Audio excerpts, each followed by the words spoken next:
Guess what? Paris isn't just a city, it's a snail in disguise. Yep, those Parisians aren't just taking it easy.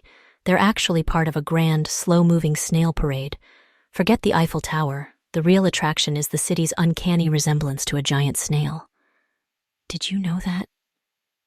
The way the city is set up with its arrondissements kind of looks like a snail? What's an arrondissement, you ask? Well, think of it as Paris's fancy term for a neighborhood with its own mayor. Because why have one mayor when you can have a bunch, right?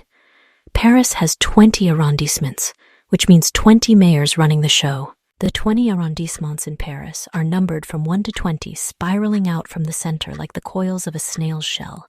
Each neighborhood is a little bump on the snail's back, full of its own quirks and charms. So when you're exploring Paris, just imagine yourself hitching a ride on this whimsical snail and let it take you on a slow, scenic tour of the city. Let's locate some known places. Le Louvre is located in the 1st arrondissement, La Tour Eiffel in the 7th, Les Champs-Élysées in the 8th, Le Sacré-Cœur in the 18th, and Père Lachaise in the 20th. But for French people, arrondissements aren't just administrative divisions. They're distinct worlds unto themselves, each with its own unique charm, atmosphere, and character. Parisians see each neighborhood as having its own unique vibe and stereotype. Each arrondissement evokes a well-defined cliché which adds to the city's colorful culture and identity.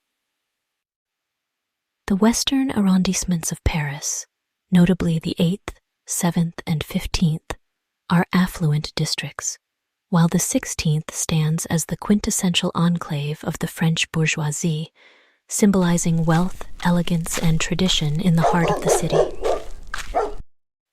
The northeast of Paris is home to some of the city's most economically disadvantaged arrondissements. The 18th, 19th, and 20th arrondissements are home to diverse population including both native Parisians and immigrants from regions such as the Maghreb, Asia, and sub-Saharan Africa. The 13th arrondissement serves as Paris's equivalent of Chinatown, boasting a rich tapestry of Asian culture and cuisine.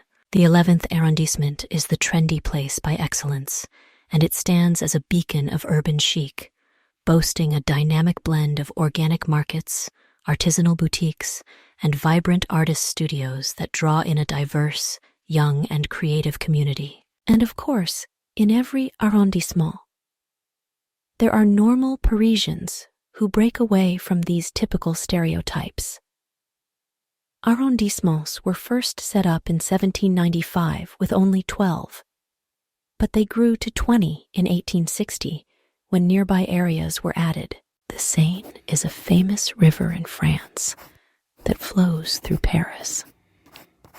It's often considered one of the most romantic and picturesque rivers in the world, with iconic landmarks such as the Eiffel Tower, Notre Dame Cathedral, and the Louvre Museum situated along its banks.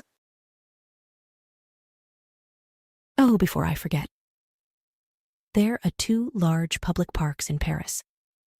Bois de Vincennes is the largest public park located on the eastern edge of Paris. It was created between 1855 and 1866.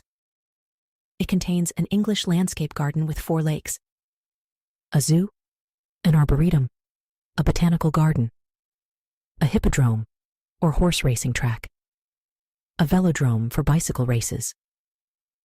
After dark, Bois de Vincennes hosts its own quirky mix of homeless and nocturnal entrepreneurs, mainly women engaged in the sex trade. Bois de Boulogne is another large public park located on the western edge of the city. It's known as the Green Lung of Paris, and it is the second largest park in Paris, about 2.5 times the area of Central Park in New York. Bois de Boulogne, once a royal hunting ground, now serves as a serene retreat for Parisians and visitors alike. The first free manned flight was launched here by the Montgolfier brothers in 1783 in a hot air balloon. At night, Bois de Boulogne lights up with the vibrant presence of transvestites.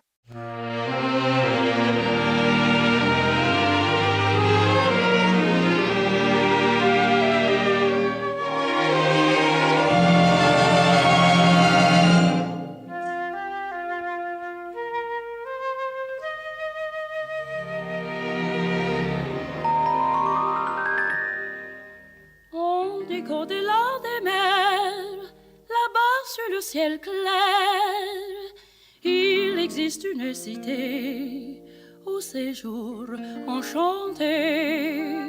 Et sur les grands arbres noirs, chaque soir, vers elle s'en va tout mon espoir. J'ai deux amours, mon pays et Paris, pareil toujours, mon cœur est ravi.